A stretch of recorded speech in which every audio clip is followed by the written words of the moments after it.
50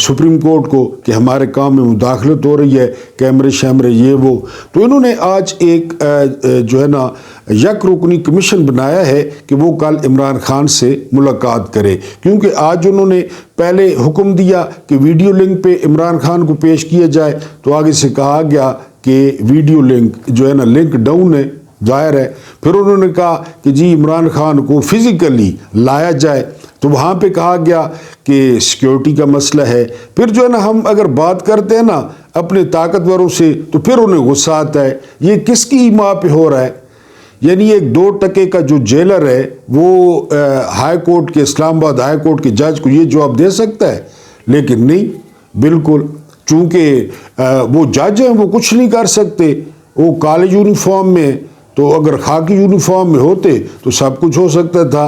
بہرحال وہ عمران خان کو نہ ویڈیو لنک پہ پیش کیا گیا اور نہ ہی جو ہے وہ ان کو جو ہے وہ پیش کیا گیا عدالت میں۔ اب ایک جوڈیشل کلرک ہیں وہ جا کر کل عمران خان سے ملیں گی اور ان سے سوال کریں گی کہ مشال یوسف زئی جو ہے وہ آپ کی وکیل ہیں یا نہیں ہیں، یا آپ سے مل سکتی ہیں یا نہیں مل سکتی۔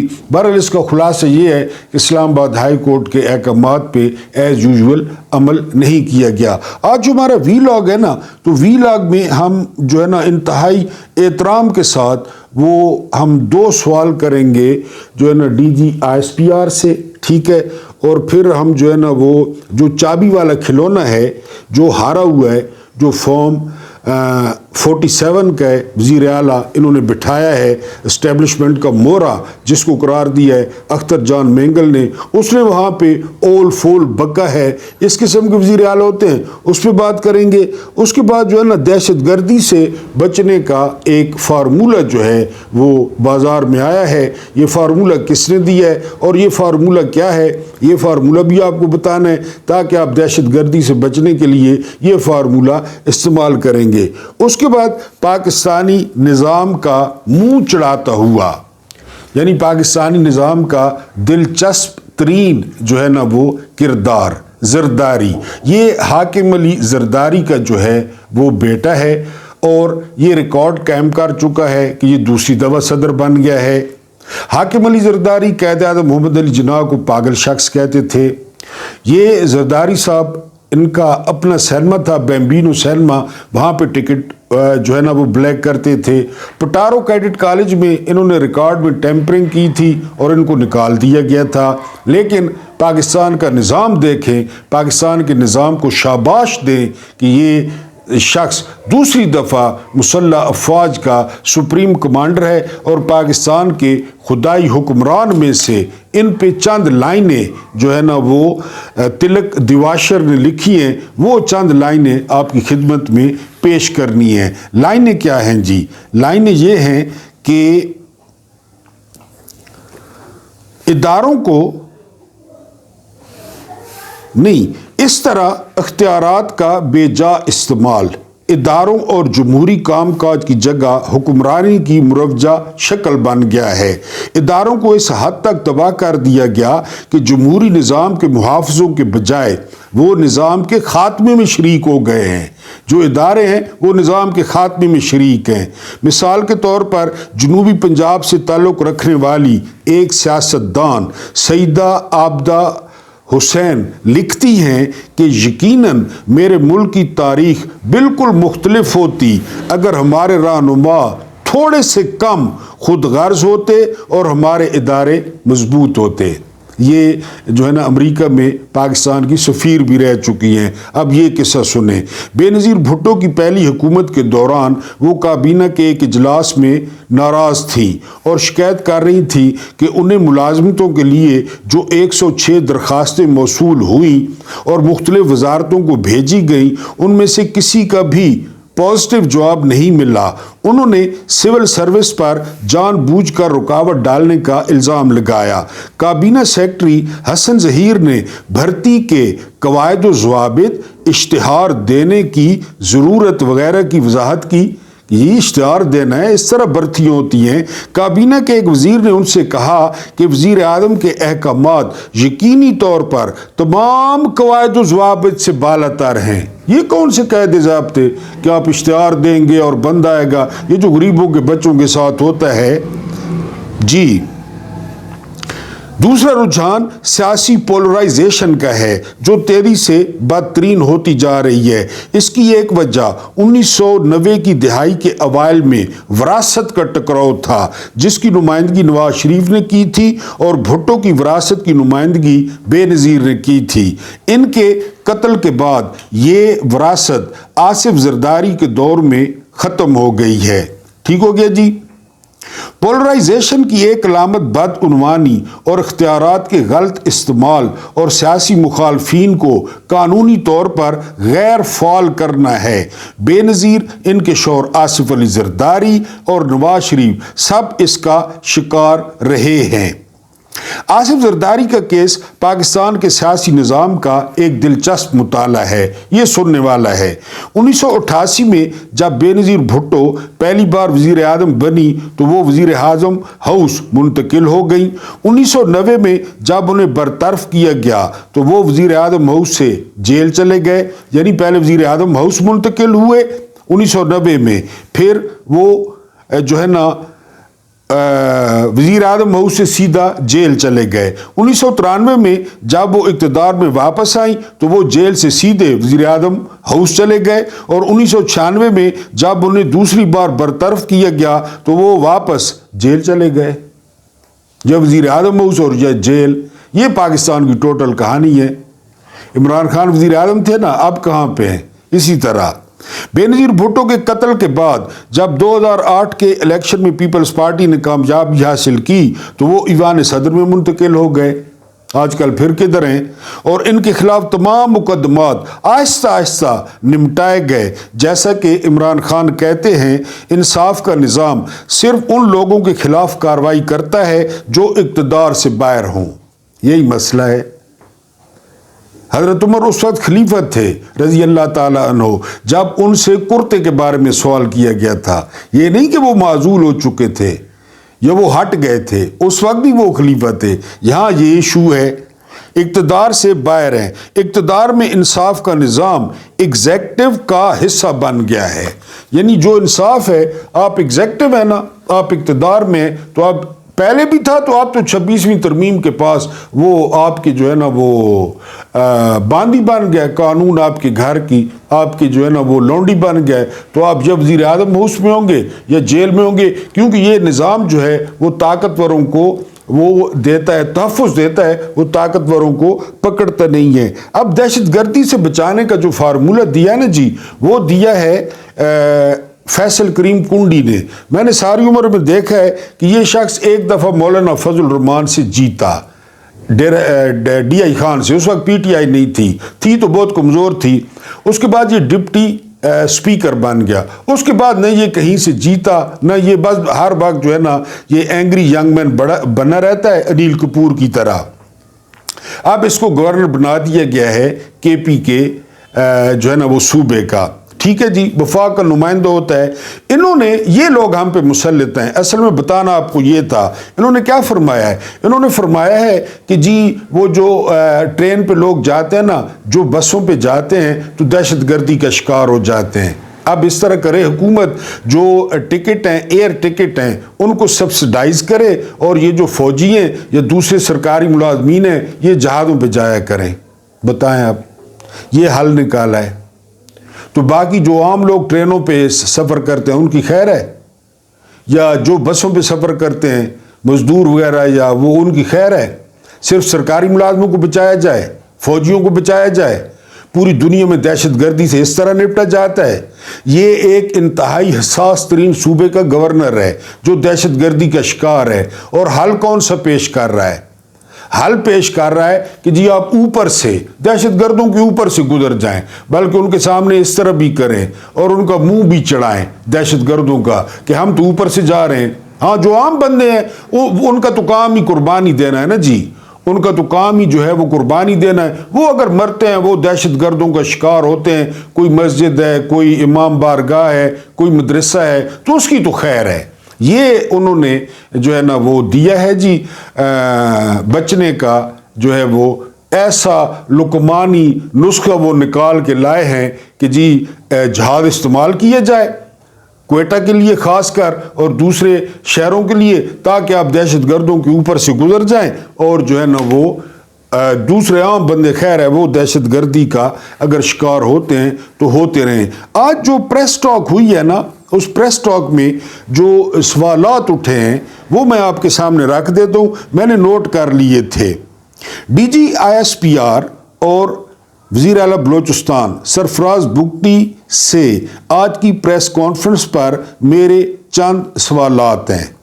آپ نے سنی ہوگی ساری پریس کانفرنس پر بات ہی نہیں کرتے, ساری پہ نہیں, صرف 2 سوال ہیں. جنرل شریف اور سرفراز بگٹی کی پوری پریس کانفرنس میں صرف 2 پوائنٹس پر میرے چند سوالات ہیں. نمبر 1, جنرل صاحب نے کہا کہ سانحہ جعفر ایکسپریس کے پیچھے بھارت اور افغانستان ہیں.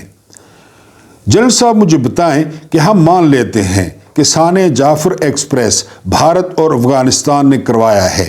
اس کا مطلب یہ ہے کہ بھارت اور افغانستان نے پاکستان میں گھس کر کارروائی کی ہے. ظاہر ہے کوئی یہ ادھر بلوچستان میں ہوا ہے, کوئٹہ میں, اس میں بولان میں ہوا ہے, تو ہمارے حصے پہ ہوا ہے نا, گھس کر جی کارروائی کی ہے. ISI کو اس دہشت گردی کے منصوبے کی خبر کیوں نہیں ہوئی؟ پہلا سوال کہ ان کو کیوں اتنا 100-150 دہشت گرد وہاں پہ اکٹھا ہو گیا. جنرل صاحب اگر بھارت اور افغانستان والی بات سچ مان لی جائے, جنرل صاحب کی بات اگر سچ مان لی جائے, تو پھر یہ بتائیں کہ تحریک انصاف کے لوگوں کو ISI ملک کے کونے کونے سے ڈھونڈ نکالتی ہے اور اغوا کر لیتی ہے. بھارت اور افغانستان کے لوگ جب پاکستان کی سرحد پار کر کے بلوچستان آ رہے تھے تو اس وقت ISI کیا کر رہی تھی؟ احمد شریف صاحب, جنرل صاحب بتائیں کہ قیام پاکستان سے آج تک بلوچستان پر فوج حکومت کر رہی ہے, جگہ جگہ FC کی چوکیاں ہیں, تو پھر بھارت اور افغانستان اتنی زیادہ بارودی مواد کے ساتھ بلوچستان کیسے گھس ہے؟ جنرل صاحب نے کہا کہ قوم کو دہشت گردی کا مقابلہ کرنے میں ہمارا ساتھ دینا چاہیے. میں پوچھنا چاہتا ہوں قوم آپ کا ساتھ کیوں دے؟ اس لیے کہ آپ نے الیکشن میں مینڈیٹ تبدیل کیا, قوم کا مینڈیٹ چھین لیا, یا اس لیے کہ آپ نے اسلام آباد میں اپنے ہی لوگوں پر سنائپر سے گولیاں چلوا دی, یا اس لیے کہ آپ نے قوم کے سب سے مقبول لیڈر کو 250 جعلی کیسز بنا کر جیل میں ڈال دیا؟ کیونکہ میں نے آپ کو بتایا تھا کہ یہ جو سیاستدان ہوتے ہیں نا, سیاستدان, وہ سیاستدانوں پہ 250 کیس نہیں بناتے, کیونکہ ان کو پتہ ہوتا ہے کہ کل ہماری باری بھی آئے گی, اور خاص کر عدت والا کیس یہ بالکل نہیں سیاستدان بناتے. 250 کیسز وہ مخصوص جگہ سے خاص کر عدت والا کیس کسی کی فرمائش پہ اور مخصوص جگہ سے وہ بدنام کرنے کے لیے بنوایا گیا. ٹھیک ہے جی, 250 جعلی کیسز بنا کر جیل میں ڈال دیا جائے, یا اس لیے کہ آپ نے پاکستان کی سب سے بڑی سیاسی جماعت تحریک انصاف کو کرش کرنے کی کوشش کی. ان سب جنگی جرائم کے بعد آپ قوم کو ساتھ دینے کا کس منہ سے کہہ رہے ہیں؟ ایک سوال ہے نا, ایک سوال ہے کہ جی اتنا کچھ کرنے کے بعد پھر جو 70% قوم نے ووٹ دیا تو ان کا جو ہے نا وہ تو عمران خان کے ساتھ کھڑی ہے. آپ کہاں پہ کھڑے ہیں؟ جن لوگوں کو قوم نے مسترد کیا 8 فروری کو, الیکشن کا کیا مطلب ہوتا ہے کہ آپ کو کون پسند ہے, آپ پہ کون حکمرانی کرے؟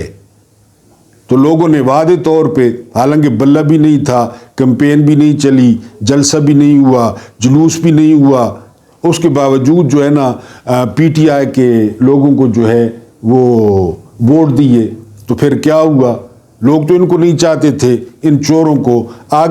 آگے سنیں، سرفراز بگٹی نے کہا، یہ ذرا سننا ہے، یہ جاہل، ان پڑھ، یہ چابی والا کھلونا، یہ ہارا ہوا، یہ کیا کہہ رہا ہے؟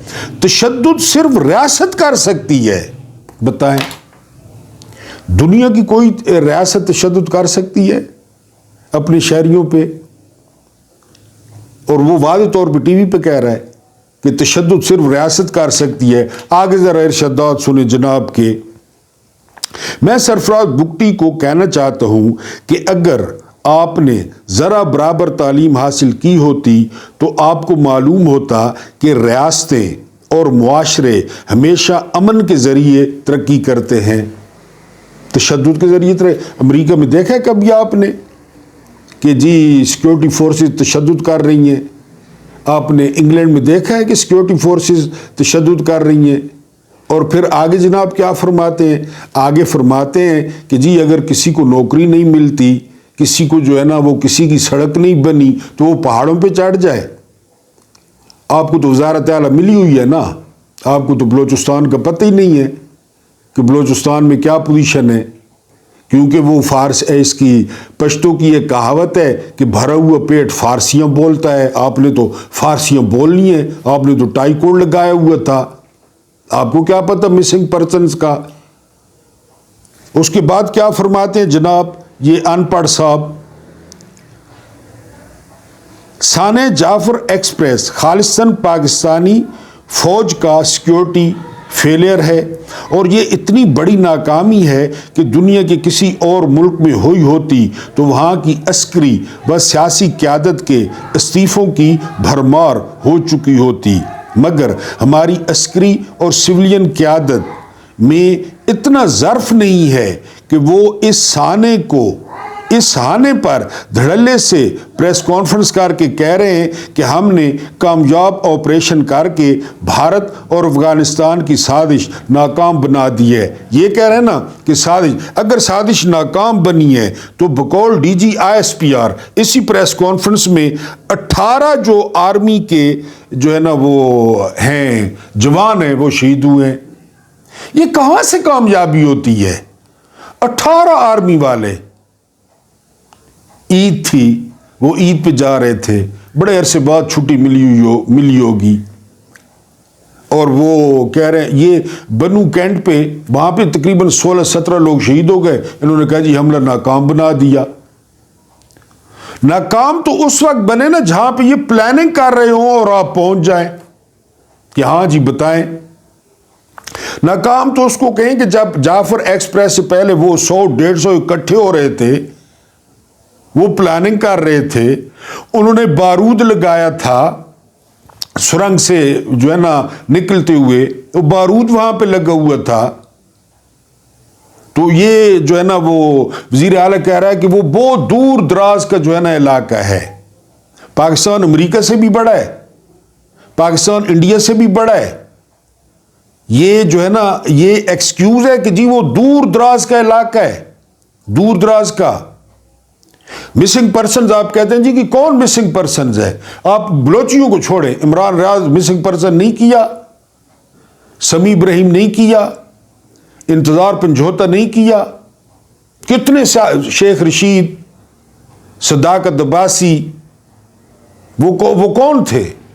وہ دہشت گرد تھے، وہ بندوق اٹھا کے پہاڑوں پہ چڑھ گئے تھے۔ شیخ رشید اس عمر میں جہاں پر انہیں کہا گیا کہ اس کو الٹا لٹکایا جائے تو کرین کے ڈرائیور نے کہا کہ سر یہ 2 منٹ میں مر جائے گا جتنا اس کا وزن ہے اور جتنی اس کی عمر ہے۔ کرین والے نے کہا کہ اگر اس کو الٹا لٹکایا گیا تو یہ ابھی جو ہے نا وہ جو یہ فارم 47 کی وزیر اعلیٰ ہے اس نے وہ رنگ کروایا گرین کلر کا، وہ دھل گیا، زعیم لغاری نے رپورٹ کی، اس کو اٹھا کے لے گئے۔ اس نے کب بندوق اٹھائی؟ وہ کب BLA کے ساتھ ملا؟ یہ یعنی 15 منٹ میں ختم ہو سکتی ہے، یہ دہشت گردی نہ 15 منٹ میں ختم ہو سکتی ہے۔ کس طرح؟ تمام سیاستدانوں کو بٹھا دیا جائے، وہاں پہ پوری فوجی اور عسکری قیادت موجود ہو، اور عسکری قیادت یعنی حلف دے قرآن پہ یا ان سارے لوگوں کی موجودگی میں کہ جو ہم 76 سال سے آگے رہ کر یا پیچھے رہ کر جو حکمرانی کرتے آئے ہیں نا، اب ختم، اب ختم، آج کے بعد ہمارا کوئی تعلق نہیں ہے۔ یہ SIFC جانے اور یہ زراعت جانے، یہ سرمایہ کاری جانے، یہ سارا کچھ، ہم جا رہے ہیں بیرکوں میں، ہم جا رہے ہیں اپنے دفتروں میں، سیاستدان جانے اور ان کا کام جانے۔